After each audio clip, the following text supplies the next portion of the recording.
One of the minor signs before the day of judgment, your Islamic lectures will be very longer. And your offering salah 5 times a day will be very shorter.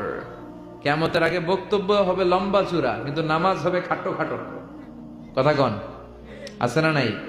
এখন বক্তব্য শুরু হইলে লোকজন উঠতে চায় না, কয় হুজুর আরো করেন। ওয়াজ অনেক টেস্ট লাগে, নামাজ টেস্ট লাগে না। আছে না নাই? উল্টা হয়ে গেল। বক্তব্য হবে ছোটখাটো, অল্প সময়ের নাসিহাত, এটা ভালো। আর সালাতে যখন দাঁড়াবেন লম্বা সালাত পড়বেন।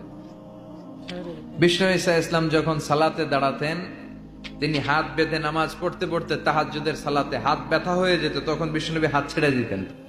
সুবহানাল্লাহ পড়ে। আবার যখন এনার্জি ফিরে পেতেন, শক্তি ফিরে পেতেন, আবার হাত বাঁধতেন। আবার খারাপ লাগলে ছেড়ে দিতেন। তার মানে হাত ছেড়ে দিল নামাজ হয়, ঠিক কিনা? কিন্তু উপরে বাঁধবে না নিচে বাঁধবে, এ নিয়ে কিলাকিলি আছে না নাই? টেকনাফে মনে হয় কিলাকিলি ঢুকে নাই? হ্যাঁ, কেউ কয় আছে, কেউ কয় নাই। তো এগুলো কম, আলহামদুলিল্লাহ কম। এগুলো নিয়ে ফিতনা তৈরি করা যাবে না।